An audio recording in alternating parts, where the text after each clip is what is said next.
अस्सलामु अलैकुम वरहमतुल्लाहि वबरकातुहू। अल्हम्दुलिल्लाहि रब्बिल आलमीन वस्सलातु वस्सलामु अला अशरफिल अंबिया वल मुरसलीन नबीना मुहम्मद व अला आलिहि व सहबिहि अजमईन अम्मा बाद। मेरे जिस दोस्तों और भाइयों, मैं आपके सामने एक हदीस बताने की कोशिश कर रहा हूँ कि जुमा के दिन खुतबे से पहले मस्जिद में दाखिल होकर के इमाम के करीब बैठ करके और खुतबे को सुनने की क्या फजीलत है, इस बारे में मैं एक हदीस आपके सामने रखने की कोशिश करता हूँ। अल्लाह तबारक व तआला से दुआ है कि अल्लाह तबारक व तआला हमें हक़ बात और सच बात कहने की तौफ़ीक़ अता फ़रमाए, और जो हमसे लफ्ज़ी तौर पर कहने में ख़ताएँ हों अल्लाह तबारक व तआला उसको माफ़ फ़रमाए, आमीन या रब्बल आलमीन। मेरे जिस दोस्तों और भाइयों, बहुत सारे मुसलमान हैं मस्जिद के अंदर जुमे के दिन किस वक्त पहुँचते हैं कि जब इमाम साहब खुतबा ख़त्म करने वाले होते हैं तब। ऐसे मुसलमान बहुत सारे अजर व सवाब से महरूम रह जाते हैं। दूसरी हदीस तो ये है कि जो पहले पहुंचता है, फरिश्ते मस्जिद के दरवाजे पर उसके नाम को नोट करते हैं रजिस्टर में। इसी तरह से उसको ऊँट के कुर्बानी का अजर व सवाब मिलता है। उसके बाद जो पहुंचता है मस्जिद में तो उसको भी गाय के कुर्बानी करने का अजर व सवाब मिलता है। यानी इसी तरीके से उसको अजर व सवाब मिलता है जो इमाम के मेंबर पर पहुंचने से पहले पहले मस्जिद में पहुंचते हैं और उनके नाम को फरिश्ते नोट करते हैं। तो इस वजह से भी बहुत सारे मुसलमान महरूम रह जाते हैं कि फरिश्तों के रजिस्टर में अपना नाम नोट नहीं करा पाते। क्यों? क्योंकि वो जाते ही हैं मस्जिद में जुमे के दिन उस वक्त कि जब इमाम साहब खुतबा ख़त्म करने वाले होते हैं या इमाम साहब खुतबा दे रहे होते हैं।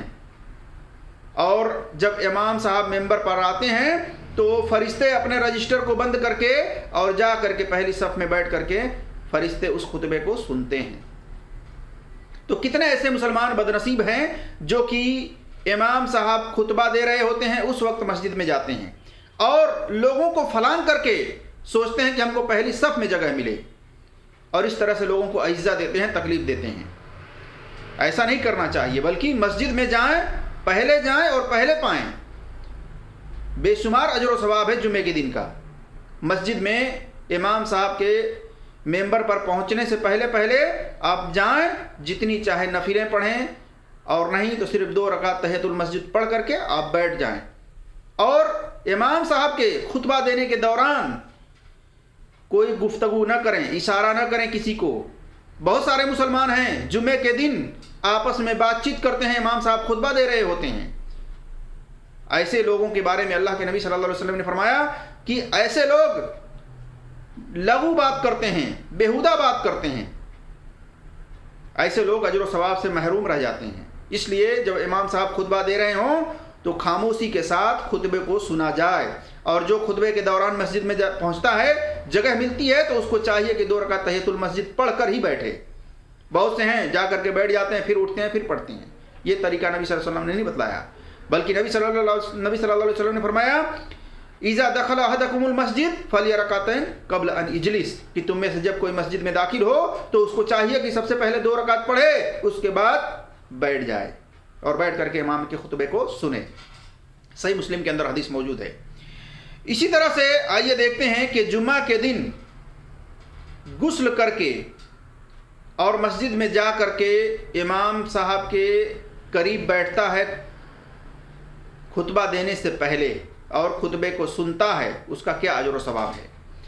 औस बिन औस रदियल्लाहु ताला अन्हुमा बयान करते हैं, कहते हैं कि रसूलुल्लाह सल्लल्लाहु अलैहि वसल्लम ने फरमाया, जिसने जुमा के दिन गुस्ल किया और अपनी बीवी को गुस्ल कराया और सवेरे पहुंचा, शुरू से खुतबा में शरीक रहा, इमाम के करीब बैठा और गौर से तवज्जो के साथ खुतबा को सुना और खामोश रहा, तो उसे उसके हर कदम के बदले 1 साल के रोज़े और रात के क़याम का सवाब मिलेगा।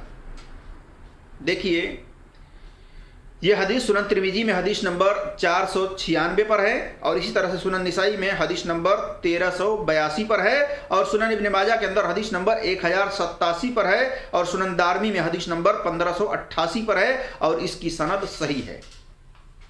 تو یہ اجر و ثواب ہے کہ جو آدمی غسل کرے اچھی طرح سے اور وہ اپنے بیوی کو غسل کرائے، کیونکہ اپنی بیوی کے ساتھ رہا ہو اور اس سے جمع کیا ہو، اس سے ہم بستری کیا ہو، تو وہ کیا کرے؟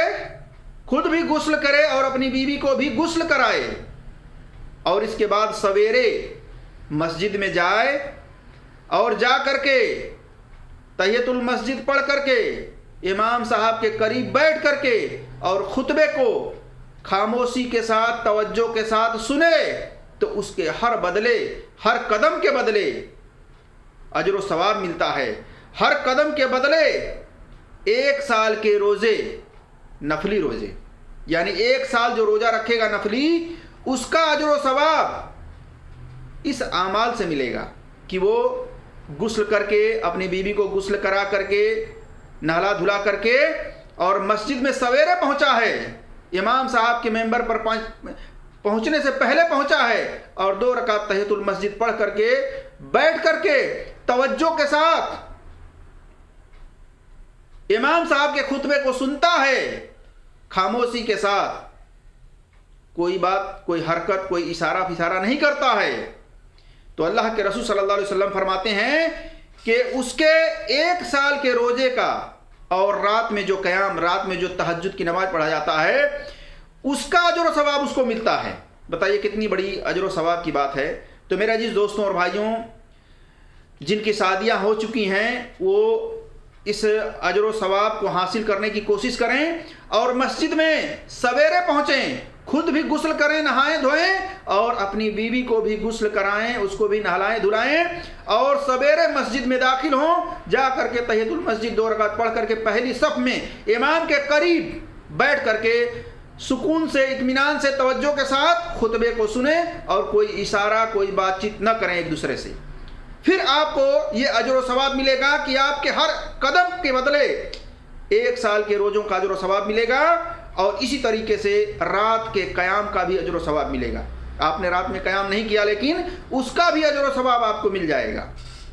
تو میرے عزیز دوستوں اور بھائیوں، یہ ہے جمعے کے دن مسجد کے اندر پہلے پہنچنے کی یہ فضیلت۔